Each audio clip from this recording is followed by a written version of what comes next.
ربي وربكم أن ترجموني وإن لم تؤمنوا لي فاعتزلون.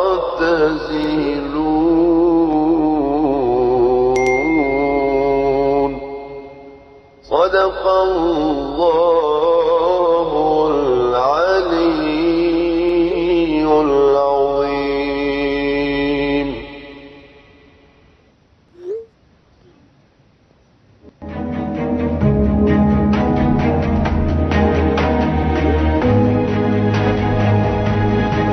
Who is Ahmed Al-Hasan?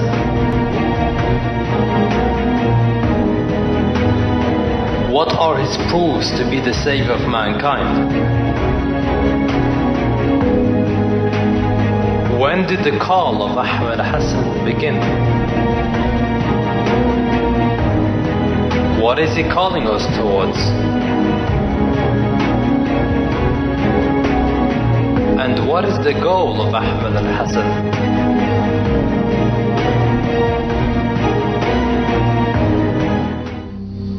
In the name of Allah, the abundantly merciful, the intensely merciful. Imam Ahmed Al-Hasan is a successor and messenger of Imam Al-Mahdi Muhammad son of Al-Hasan, peace be upon him, to all people. The promised Yamani to the Shia Muslims, and the Mahdi whose birth at the end of times was promised by the Prophet Muhammad to the Sunni Muslims. The Comforter promised by the Prophet Jesus, peace be upon him, mentioned in the Gospel, and the Savior whom the Prophet Elijah promised to be sent to the Jews. He set out with his great divine call in 1999 in Iraq, and from there it spread to the world. He came to the people using the proofs which the prophets of God and his messengers used for their people, the divine texts which he has made clear to the followers of religions according to the books in which they believe, and the knowledge with which he challenged the major clerics of all religions, and the call to the supremacy of Allah, in addition to Almighty God supporting him in the kingdom of heavens with thousands of honest visions of the prophets and the messengers that testify for him. And he has written a collection of books containing great aspects of the divine knowledge which he has started to transmit to the people, including the book of monotheism, the allegories, enlightenments from the calls of the messengers, the atheism delusion, and many others. The purpose of his call is the same as the purpose of the call of Noah, Abraham, Moses, Jesus, and Muhammad. May the praise of Allah be upon them all.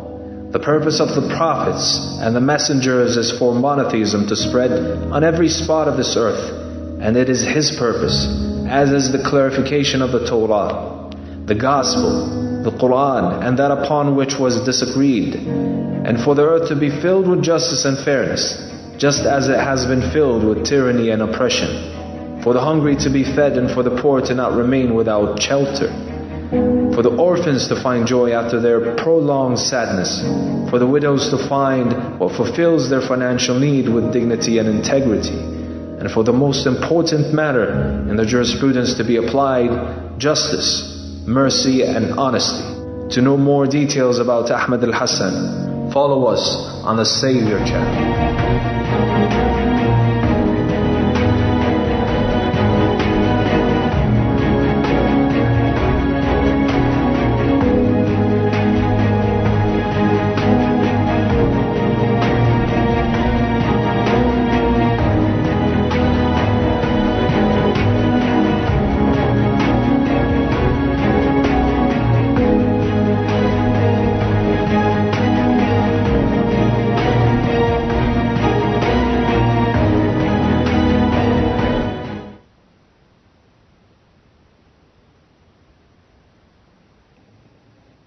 Assalamu alaikum. Peace be upon all of you who are listening. I'd like to welcome you guys to another edition of the Savior of Mankind radio show.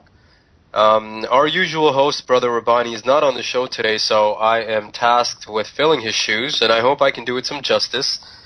We've got a pretty interesting show today, but before I get into the introductions, I wanted to give you all the number for the show.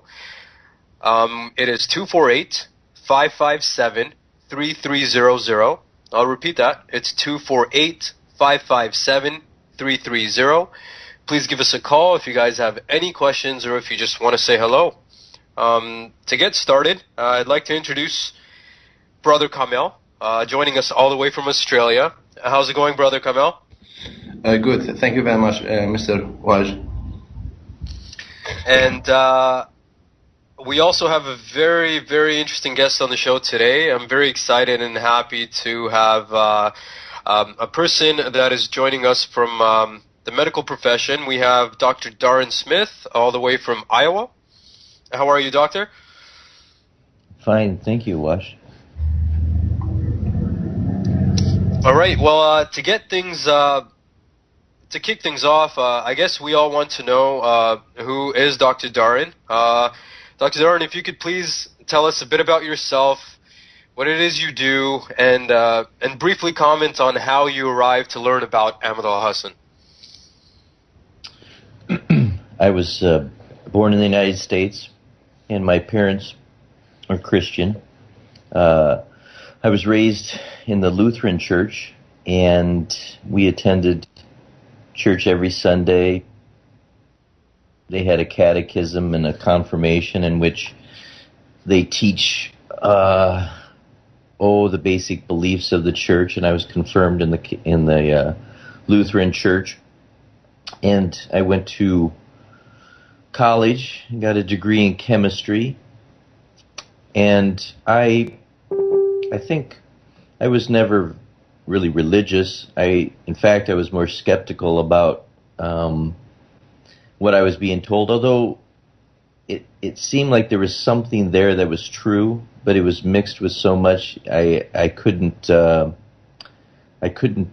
determine what was true and what was false and what was being said. But I was very unimpressed with religious people in general. And then I went to medical school and graduated and went to residency for neurosurgery. And I learned about Islam, which in the United States I'd never really heard anything about Islam and back in that time. And what I learned about Islam I believed was true, and I became a Muslim and married, and I've had 7 children, and wow, practiced neurosurgery. And I've always, I would think, I think you'd call it searching for the truth in everything, not just religion, trying to understand things and challenge things and refine what my knowledge of the truth is. And the Islam that I first belonged to was Sunni Islam, and then I similar to about Islam in general, and not having known anything about it growing up, I don't think I really even knew what Shia Islam or the Imams were. But when I learned, it was very obvious that was the truth. And so my journey continued, and about probably 4 years ago or more, I made Hajj with my wife, and we were in Mecca, and I had a dream. We were in a hotel in which you could look right out and see the Kaaba, and I had 3 dreams in which I basically just closed my eyes and had a dream and opened them and told my wife and then closed my eyes, and one of them was I saw a building that was walls with no doors, and you could see through the walls. And inside it were two men that looked very similar, and they were kneeling on the ground, and one was teaching the other, and one was Imam Mahdi alayhi salam. And there was people all around the building that were in ihram, and they were coming towards the building with their arms up, saying, he's here, Imam Mahdi is here. And so I didn't know what that really meant, but I was kind of shocked. And it wasn't long after that I heard about the Imam alayhi salam, Imam Ahmed Al-Hasan. And I think the first thing I heard from him was the sermon of Hajj. And it was obvious that what he was saying was something I've never heard before. And I think the obviousness of Ahmed Al-Hasan being true was just as obvious as Muhammad, peace be upon his progeny, being true, and Islam being the correct religion. And so we worked at that point. This was one of the first translations that they had done, was the Sermon of Hajj, and my wife and I looked at this and we thought, boy, we really want to get more in English. And so we don't translate Arabic, but we teamed up with people who did, and we formed a translation team, and we started translating. We started translating and refining the English and confirming the correct translation. And we started with the sermons, and then we went to the books, and then our latest was Atheism Delusion. And so we've worked ever since we found out about Ahmed Al-Hasan alayhi salam to try to get his words as accurately translated into English so other people can read it for themselves. Right, that's a very, very interesting story. I just want to ask you, obviously, you seem like a person that's a logical thinker and systematic in the way you approach things, and so I just wanted wanted you to elaborate on that a little bit. What was your thought process when investigating the calls of or the call of Ahmed Al-Hasan and his proofs? Like, what were some of the compelling evidences that he brought? And I know you sort of touched on it with having similarities to the rest of the prophets, or sounding like them. But specifically, was there anything that stuck out to you when you were investigating the call? I think everything builds upon everything else, and so the first hurdle is just getting what he's saying accurately translated. And so what we had was enough to see what he was saying and to see how he spoke. And it frankly reminded me of the first time that I read the Quran. And just reading the Quran and seeing what the word of Allah subhanahu wa ta'ala is. And there's something there that is so obvious that this is sincere truth.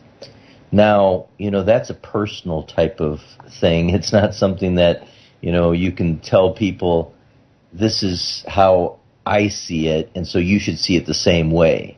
Right. But to me, it is very obvious. And then after that, it's a matter of sorting through everything and building upon it. And so with the Imam alayhi salam and his writings and his speeches, they all interconnect.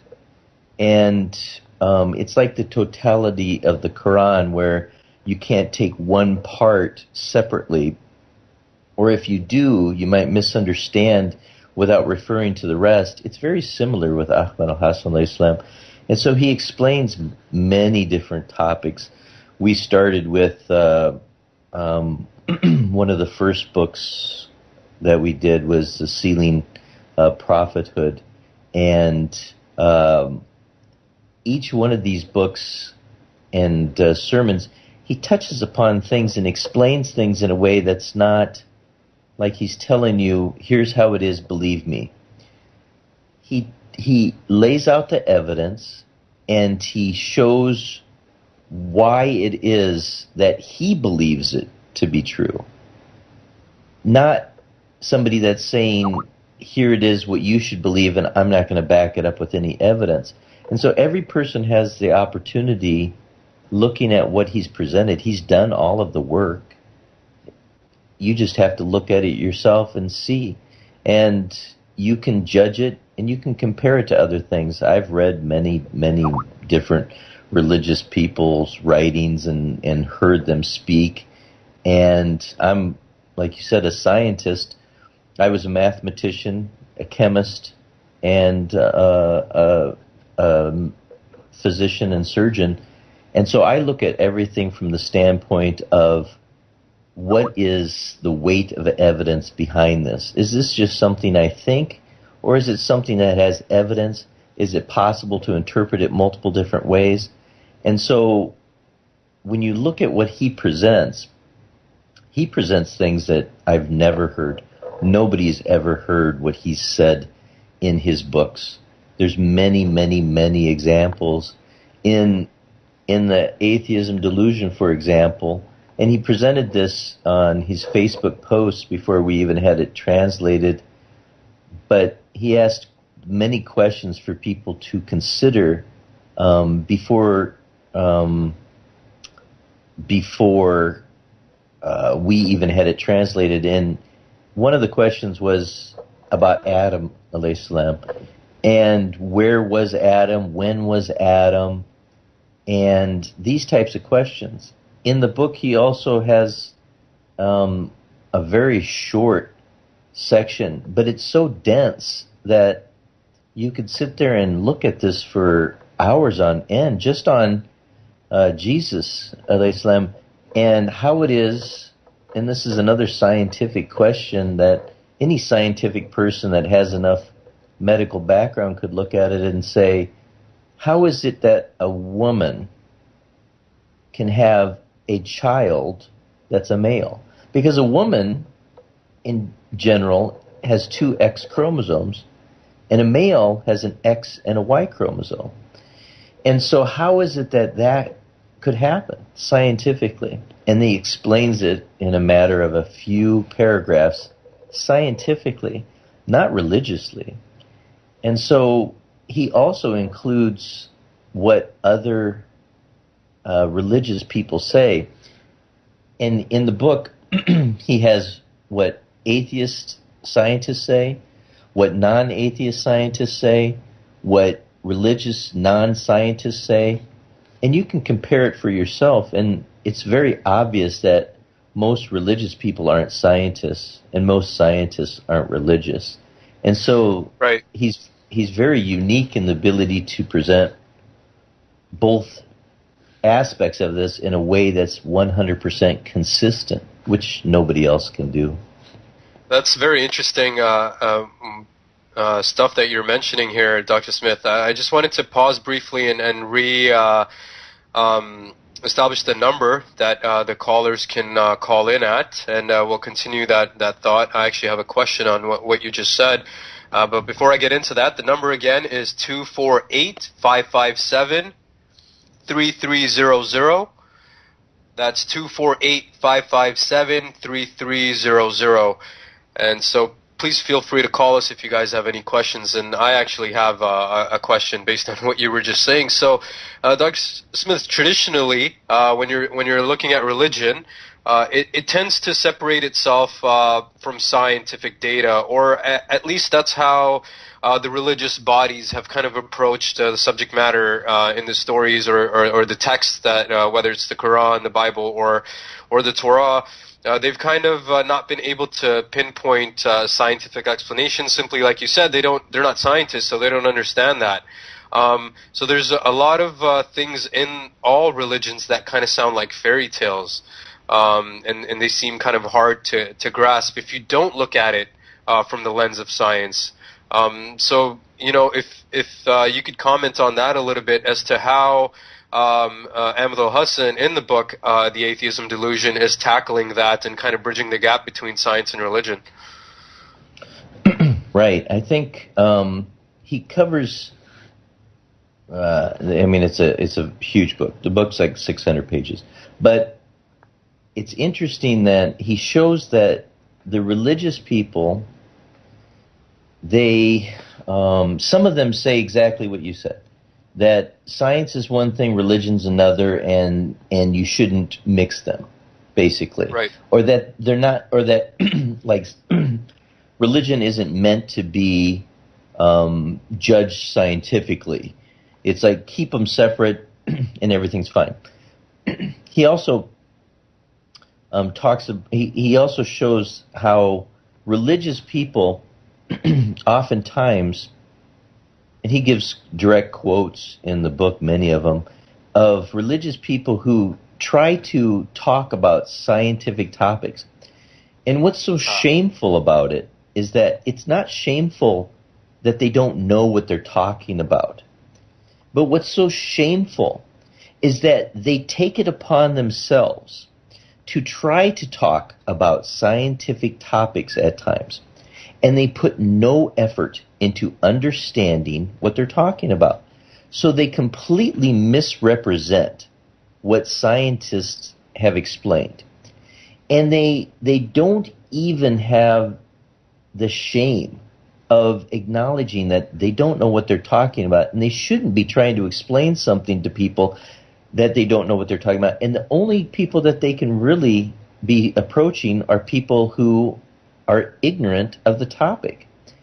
And it's interesting because the book starts out with the story of Giordano Bruno and Galileo, and it goes into evolution and many other scientific topics, but he shows that basically about 400 years ago, in the time of Galileo, was the time that something happened in the Catholic Church where they had just killed Giordano Bruno, and I think 17 years or so before Galileo was then imprisoned in his home and had to basically recant everything and confess to spare his life. But there was too much scientific knowledge out there that the church couldn't they couldn't control everything anymore. And so that was the beginning of this religion's one thing and science is another. And so they didn't delve into this scientific aspect, trying to shut the scientists up as forcefully after that. And so their only way of surviving was to basically back down from making this a point, because science is the discriminator of truth. That's what science is about. Science is about finding the truth. And you can find the truth in chemistry and mathematics, and you can find the truth in religion as well. And that's what the Imam Al-Hasan does in the Atheism Delusion, is show how scientifically, if you're pursuing truth, it should take you to the truth of a religion if it's true. And if that religion contradicts provable science, then the religion is false. And so if you have people who are presenting falsehoods in a religion, and they insist upon this to the point that they kill somebody like Giordano Bruno, imprison Galileo, burn his books, and force him to recant, and only 400 years later do they admit that he was right. They reluctantly admit he was right. So all of this time that they were claiming that he was the heretic for spreading falsehoods, it was that they were the heretics. And so the point is, rather than follow religious leaders, churches, whether it's Christianity or Islam, rather than follow these people who will tell you lies and insist upon lies, rather than follow them, look for yourself, judge for yourself. And he teaches how to do that scientifically. Right, that's amazing, and it's so simple. Like with such a simple history lesson, the entire credibility of religious bodies comes under question, and it's phenomenal how such a simple history lesson can do that. We actually have a caller calling in. We'd like to take the call. Let's hear from them. I think we have a question. Assalamu alaikum. Walaikum salam. How's it going? Good, good. I have two questions for the doctor. My first question is, you mentioned that you were a Christian, like you were raised as a Christian, and you switched to Islam. Why did you switch? What did you see in Islam? What was different about it? And my second question is, since you were a Christian, do you think that you could be a Christian and still believe in Imam Muhammad Al-Hasan, or do you have to be Muslim? Walaikum assalam. Walaikum assalam wa rahmatullahi wa barakatuh. The first question, I think the truth of Christianity that I saw was the example of Jesus. And Jesus, to me, was an obvious truth. Now, what they taught was that he's absolute God. And to me, I couldn't ever figure that out. I thought, this doesn't make any sense to me. I can't see how this makes any sense to me. So there was always this problem. And I never met anybody in my life that would explain this or acknowledge this, because basically where I came from, you either accepted this or you didn't believe in God. And it was as simple as that. There was no in between. There was no Muslim where I was born. There was nothing Islamic. I've never heard of Islam. I guess the only thing I heard was they had a saying, if Muhammad won't go to the mountain will go to Muhammad or something. That's the only thing I ever heard for 25 years of my life about Islam. And I heard that the Quran was the Bible for the Arabs or something like that. So when I found out about Islam, one of the most powerful things that I think most Christians don't know is that the prophets of the Bible are the prophets of Islam, and that Ishmael and Jacob and Isaac, that they don't know this history for one thing, and they don't know even today, even though Islam is so much more known today, most people hear one side of Islam. They hear basically a subset of Sunni Islam, I think, is what most people hear about Islam. And they hear things from the hadiths of the Sunnis, and they take out, the parts that are the most outrageous, and they never present it in a fair way. So when I looked at it myself and I saw and I read the Quran and I read about Muhammad, peace be upon his progeny, to me it was very obvious that there is so much more to this story, and this makes perfect sense. It makes no sense that you're going to have these religious leaders like each of these presents. So in Judaism, they're missing their Messiah, and they went without any prophets. So when Jesus came, they rejected him, and they've had none since. And with Christianity, they had Jesus and none since. And then with a Sunni Islam, you have the Prophet, peace be upon his progeny, in nonsense. So each of these believes that something happened and then it all stopped after that, which doesn't make any sense. And so if you just look at it from a historical standpoint of the history of prophets and religious leaders, imams, there's a continuity here. And that each of these cases in which it appears that there's nothing after that, they've missed out. They've rejected this. And so, what was the other question?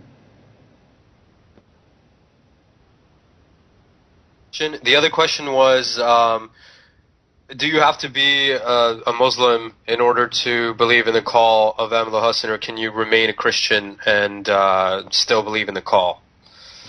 Yeah, you absolutely can. I think the problem is that if you haven't prepared yourself, there's such a large hurdle to overcome that if I hadn't studied, read, thought, learned over the years, I don't know if I would have been prepared to see the truth.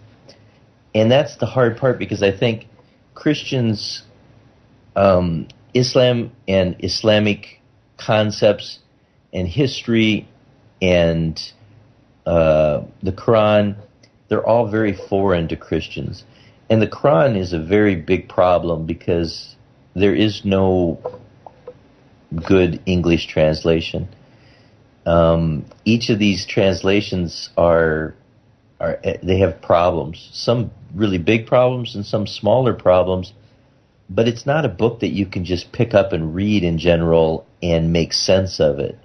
And so I think it's very hard for Christians to, from my perspective, looking at, if I didn't know what I know about Islam and the history of Islam and Muhammad, peace be upon his progeny, and the Imams, I don't know how you would suddenly get up to speed on this. But I think as far as the truth, there's always a way to find the truth.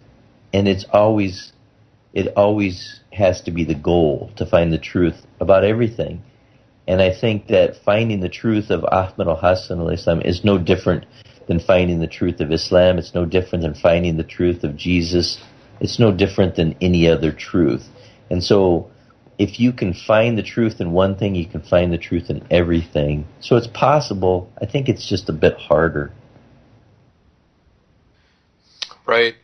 Right. I think that's very interesting and great advice. I guess, everything is interconnected and they all are saying the same thing. And so you have to pay attention, I guess, and be sincere. And like you said, look for the truth. I hope that answers the caller's question.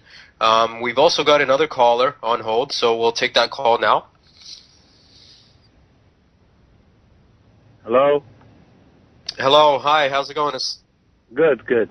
I see the doctor did the research, but I think he missed a lot of other research, like in Surah Al-Anfal, Nabi, if you call him Nabi, Muhammad says, Ya ayyuha nabi harrab al-mu'minin ala al-qital.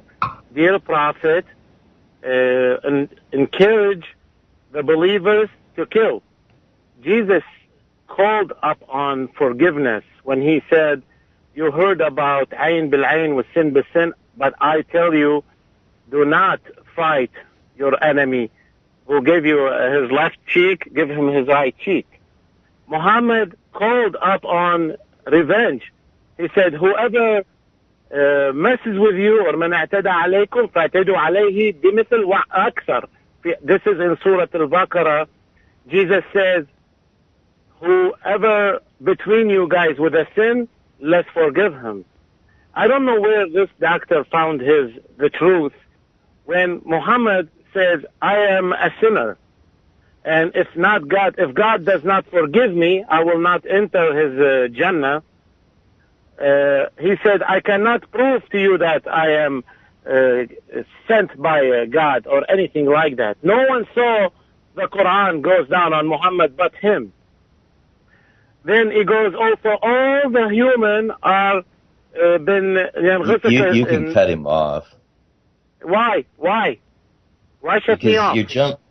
You're jumping from one thing to another. Doctor, you did not do your research. I think you did nothing but a confused you need research. to focus on one thing because you're given I'm going to give you the focus on one thing. I'm sorry. I'll give you the focus on one thing. I'm sorry, we don't understand your question. Can you my question is this: if I want to become a Muslim today, should I be Shia, Sunni, Alawi, and what is the guarantee that I will go to heaven? And what's with my wife is guaranteed to go to heaven if we become Muslim? Can you guarantee me that? Can I stay on the line with you? If you give me the guarantee, I'll become a Muslim today. That I am going to be going to heaven. Wait, so the question you're asking is whether or not we can guarantee that you will go to heaven? Yeah. Okay, that's a very interesting question. I don't think anybody can guarantee that. Yeah, but Jesus said, I'm getting a reverb from him. Can he just? Who believed in me should have pause? an everlasting life. The Bible came before the Quran. Does that make sense? I'll answer your first topic, but I can't hear because there's such reverb going on. I'm sorry. Is it? I'm on Bluetooth, so I apologize. But guarantee me Quran will take me to heaven. I'll declare my Islam right now on the air. Now, see. Okay, thank you. We'll try to answer that for you, Dr. Darren.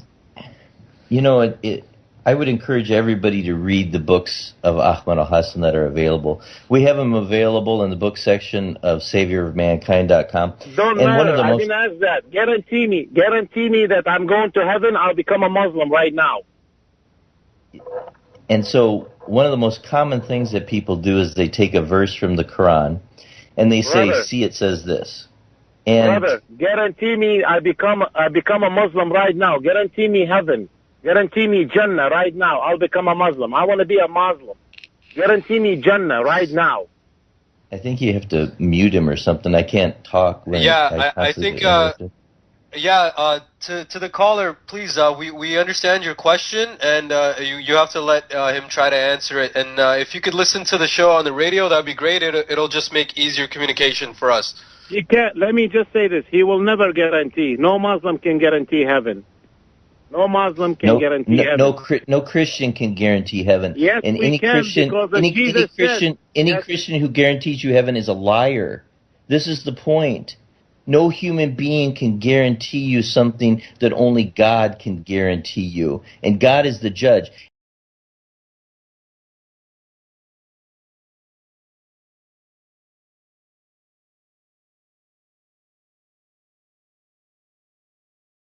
God judges you by things that people can't judge you by.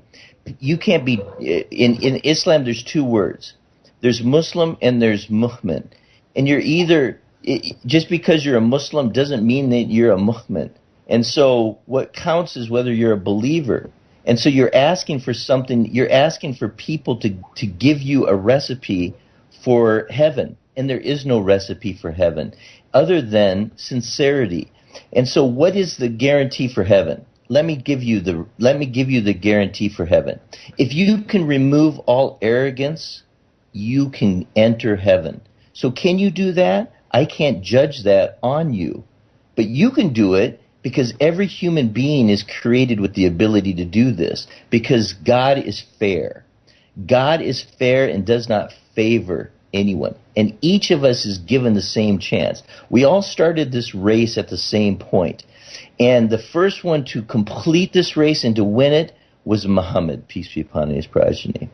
And so each of us had the opportunity to excel. Each of us has the opportunity. We're all tested the same, and there is no injustice in this. And so when you ask to guarantee you something, I will guarantee you that you can enter heaven if you can eliminate all arrogance. If you can do that, you can enter heaven. There's your guarantee. Now, when you asked about this verse, people do this, and this is where laziness comes in, because Ahmed Al-Hasan has written books, And these books have been translated into multiple different languages. And they're there for every human being to read. And they're available for free. For free. And so one of the most common things that people do is to take a verse from the Quran. And they say, here it says this. And Ahmed Al-Hasan alayhi salam demonstrates exactly how that's incorrect. And how the Quran is a totality. And it has to be taken as a totality. And so you can't take one verse and ignore the others.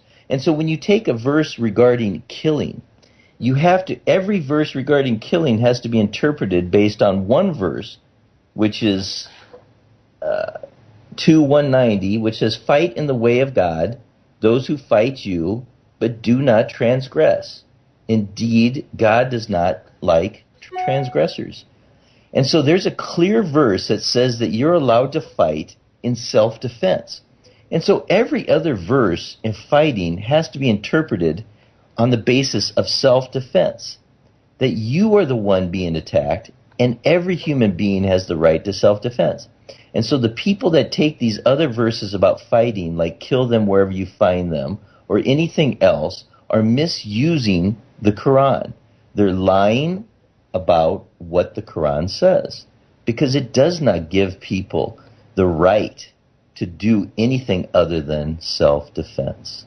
And so when you come on with multiple different things that you're talking about, each one has to be taken in turn and agreed upon. This is the answer.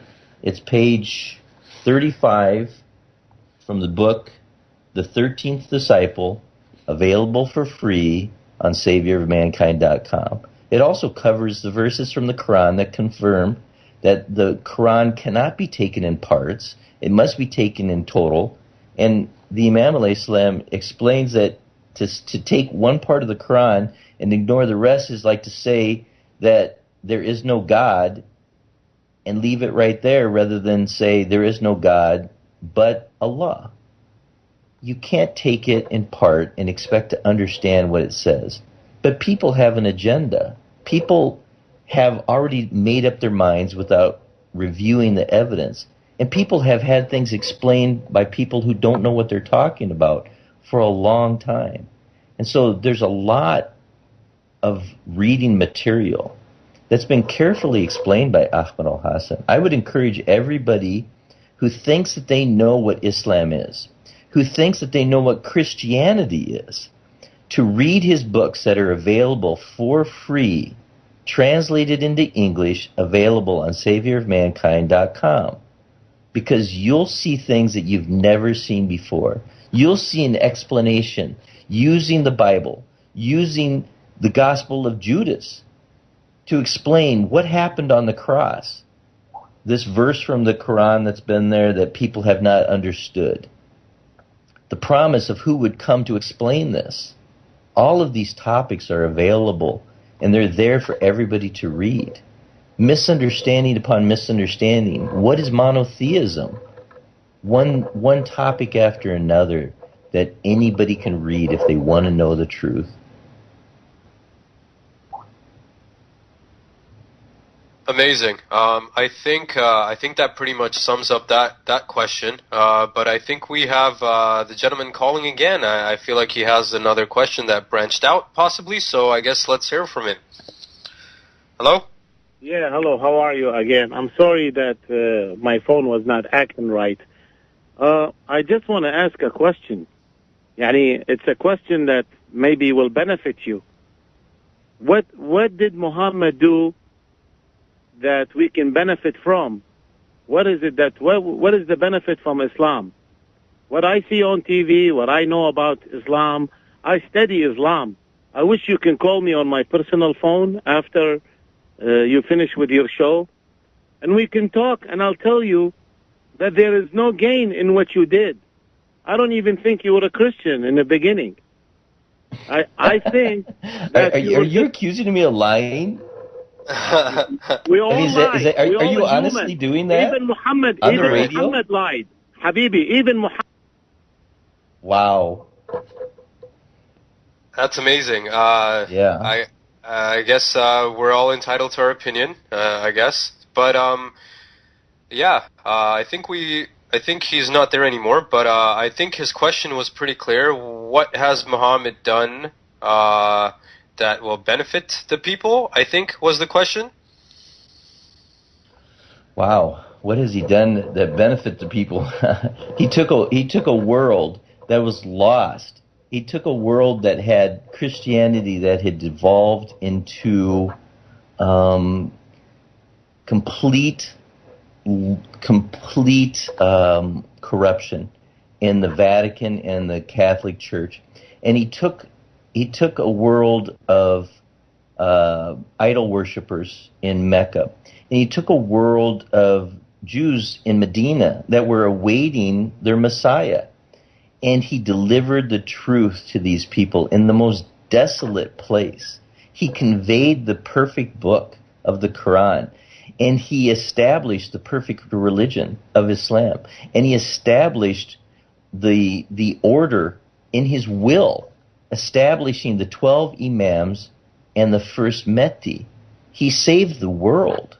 What did he do? He did something that no other human being in the history of the world has done, to create such a perfect book that is the Quran. What did he do? He won the race. He won the race from the world of Dhar, the first world that we were all born into, that our souls competed in before this world. That's what he did. He set an example for all human beings. And if you would read the Atheism Delusion, which is available in Arabic and will be available in English, Ahmed Al-Hasan alayhi salam explains what exactly, using scientific evidence, what this book in part is an answer to Richard Dawkins' The God Delusion. And he uses what the scientists say in these books. And basically they say that there is a thing called altruism. But most altruism, in which people do things like charity, helping somebody out and things, these are all programmed into us by our genes, which they call the selfish gene, which means that our genes program us to behave in a way that will then propagate our genes to another generation. So if the only thing we do as human beings is to pass our genes on to another generation, we have succeeded from the standpoint of what they call the selfish gene, which means genes that have developed ways to propagate themselves.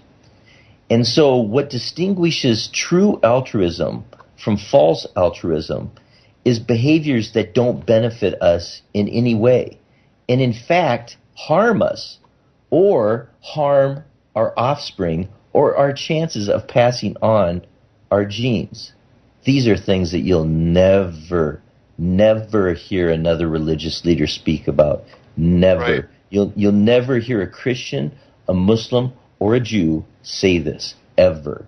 This is what he's proven. And he meticulously proves that what from the scientists' own mouth, through their research and writing, has shown that moral behavior is something that is passed through what we call memes. They call them memes. And so where do these things come from? These moral behaviors that people have. Giving charity to somebody that doesn't benefit you. It's not somebody that is in your family. It's not somebody in your community. Things like that. And these moral behaviors are taught. And the first one to teach them is who? And the Imam alayhi salam explains this in the book with evidence for everybody to read and then come on the program and then ask a question. Don't come on a program and ask a question about something if you're not willing to look at the evidence. I would suggest that to everybody. If you want to have any self-respect, look at the evidence and then come on and say, Ahmed Al-Hasan says this, and so explain this to me.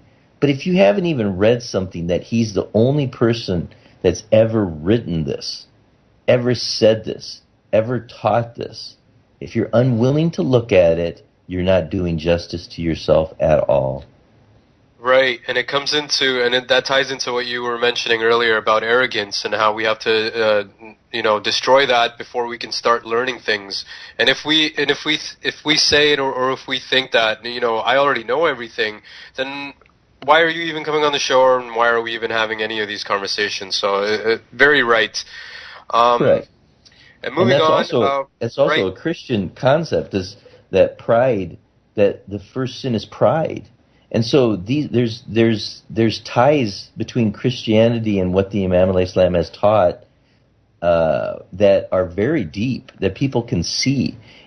But even the topic of arrogance is something that if you hear the explanation of what Ahmed Al-Hasan al-Islam explains about what he calls the I, the ana, when he discusses this about what it is that is our soul. What is the soul? What is it that makes us exist in this world? What is the arrogance? What is Satan? All of these topics that if you listen to Christian scholars talk, listen to what they say, and then go read what Ahmed Al-Hasan al-Islam says and judge for yourself who makes sense here. Right, it's a no-brainer, really. Very interesting stuff. I would love to carry on, but we've got a handful of callers waiting. So let's take some of these calls.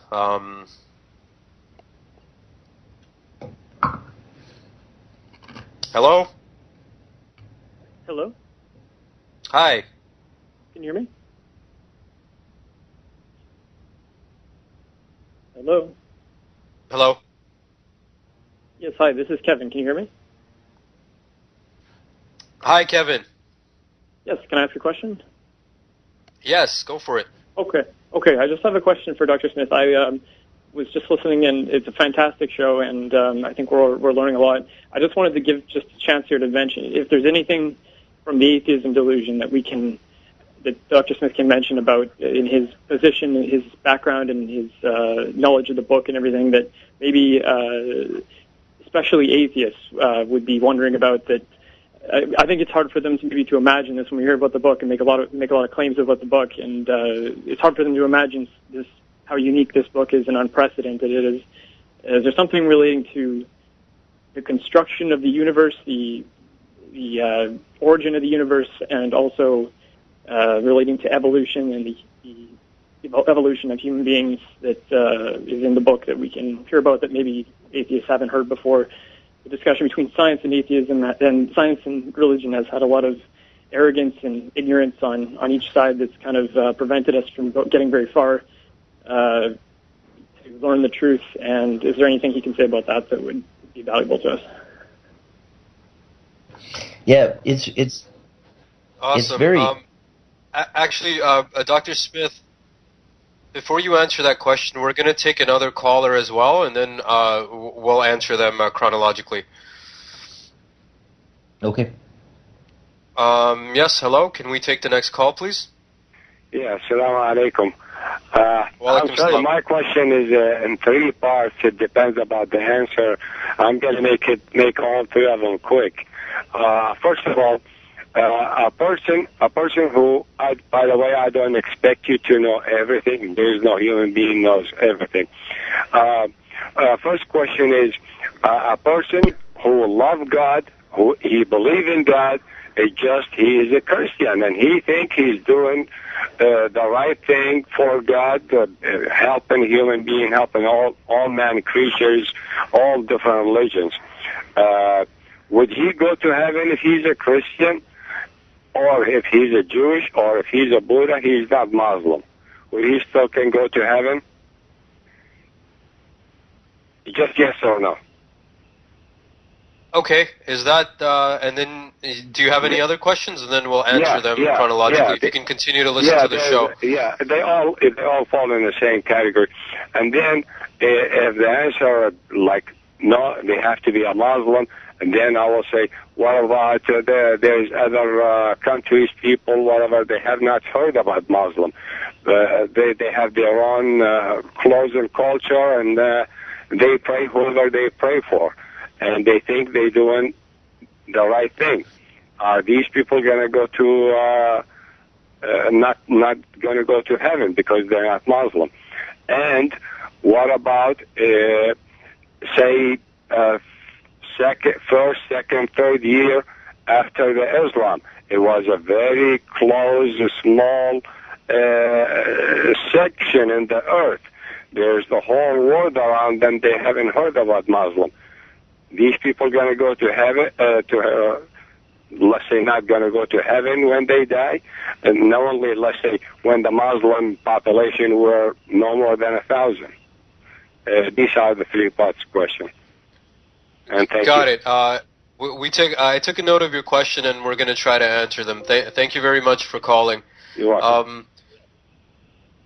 So, Dr. Darren, we're not going to take any more calls, so let's just wrap up these questions. I'll remind you what they were. Brother Kevin called in, and he wanted to know if you could briefly comment on what Ahmed Al-Hasan salam is discussing in the book Atheism Delusion with regards to the origin of the universe, and also if you can briefly comment on about something about the evolution and atheism and how the two relate, and what is new that Ahmed Al-Hasan is saying in Atheism Delusion. The book is huge, and so there's many things that he spoke about in the book. He talks about what's called multiple worlds theory, and he talks about determinism versus uncertainty, the Heisenberg uncertainty principle, and the determinism of classical physics that Einstein never accepted the uncertainty in his famous statement, God does not play dice with the universe. Right. And so there's many things that he talks about in terms of dark energy, in terms of the universe that we've recently proven is not just expanding, but expanding at an accelerating rate. And when we first translated this, I thought, no, that's not correct. We must be translating this incorrectly here. How can the universe be accelerating in its expansion? So if you think of the Big Bang and you say there's an explosion and the universe blows out and it expands, right? Now, shouldn't it collapse at some point, or at the very least not accelerate in its expansion? But it's been proven recently that the universe is accelerating. And this is one of the most astounding things this isn't from Ahmed Al-Hasan al-Islam. He didn't prove this, but he did bring this into the discussion and the importance of this point. But I don't think most people understand this and the significance of this. And I would encourage everybody that has a scientific background to confirm this for themselves, that the universe is expanding at an accelerating rate, which is phenomenal. And the implications of that, Ahmed Al-Hasan al-Islam explains in the book. There's many things that he talks about with the atheists in the book. One of the most interesting that I think that anybody can see for themselves is Richard Dawkins speaks about this in evolution, and he demonstrates how in this meticulous way that you can have something like hemoglobin form through evolution. And he has a computer program. They made a video, and everybody can watch it on YouTube, in which he explains this about how you can have a complex molecule form through evolution that if you took it sheerly by chance, it wouldn't form. Now, what's interesting about this is that he goes in this meticulous explanation about how it is that this program will select, and he does this Shakespearean, methinks it's like a weasel phrase from Shakespeare, and he shows how a computer using evolution can form this phrase in a short period of time, whereas if it was just randomly putting together letters, it would be much more difficult. What's so interesting about this is that that what Dawkins actually did with his program that he programmed into this computer using basic back in the ancient days. He programmed this himself. But when he programmed this, what he actually proved is that there was a goal to be reached, that there was a target that was already predetermined. And what's so interesting is that Dawkins, who's a very smart guy, and he knew this himself, and he actually acknowledged this himself in his book, that what he actually programmed was a predetermined destination that evolution was meant to reach, which is exactly what Ahmed Al-Hasan is talking about in the book. And Dawkins, in his computer program, proves exactly the same thing, and yet he tries to convince people that this is evolution that he's proving, when in fact what he's proving is that evolution is a very easy, quick thing as long as you already have a predetermined explanation. I could go into a lot of detail about what exactly he did with that. It would take a bit, but everybody can read that for themselves, and they can watch the program where Richard Dawkins explains this. That's amazing stuff, and we're kind of hitting a time limit here. I think we've got a few minutes to go just to wrap up that thought. It's amazing how evolution does have a purpose then, as opposed to how atheism, states that it's without purpose. And that's a very interesting point there. And then I hope you can return, Dr. Darren, on our next week's show, so we can maybe perhaps continue this conversation. But before we wrap up, if we could just go into the final questions that the caller asked, and I think those would be brief, which was essentially, if there's a person who loves God and believes in God and does all the good things and embodies good morals, but he's not a Muslim, will he enter heaven or not? And what about the people who have never heard about Islam, or have never heard of the book, the Quran, or they've never heard of Muhammad? Will they go into heaven even if they are doing all the good things and practicing good morals? Yeah, Ahmed Al-Hasan speaks about this many times. And he specifically says, don't just go to the religious people, the people that you would expect to receive this message. Go to people that you wouldn't expect to receive this message. This has nothing to do with being a Muslim. It has nothing to do with this in terms of finding the truth. Christians can find the truth. Jews can find the truth. Atheists can find the truth. And he speaks in one of his books about, there's a passage, and I can't remember which book, it might be the 13th Disciple or the Sealing Prophet, where there's a passage in the Quran about these people before Islam, and it speaks about this. And there was a time before Islam. I think one of the problems with Christianity is to explain that if passage into heaven depends on believing in Jesus, what about those people before Jesus? And this is one of the questions I asked in catechism, that what they call the vicar that taught the catechism class.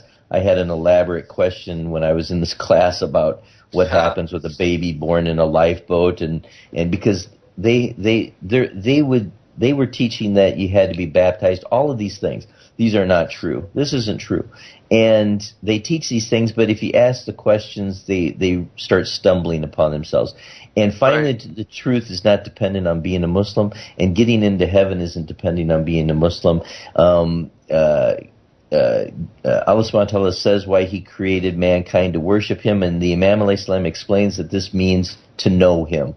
And so this is what it's about. And how do you know him? You go to the one who will give you the unadulterated truth, the only one that's guaranteed of giving you the truth. And this is in the Quran to explain this in 3:7, to explain what exactly, who has the truth, who doesn't have the truth, and how this is a confirmation of who this person is.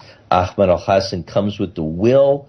He comes with the will from Muhammad, peace be upon his progeny, the will that's been denied and hidden for all of these years, to prove the 12 Imams and the 12 Mahdis that come after him. And he comes with the truth He comes with the knowledge that no one else has, because this is a proof of who he is, and this is available generously from Ahmed Al-Hasan alayhi salam, who writes book after book after book that are available and translated for free. Right. A lot to digest, and we're out of time, unfortunately. I wish we could continue on. But I would like to encourage all of the listeners out there that were listening to come back next week. Join us again. In the interim, visit SaviorOfMankind.com, read the books, equip yourself, and then come on the show, and then we can discuss anything that you guys want to know. And with that, we're signing off. Again, thank you, Dr. Smith, for joining us today, Dr. Darren Smith. Everybody, and Brother Kamel, he's also on the show with us today, and thank you all. Great show, guys. Thank you. Bye.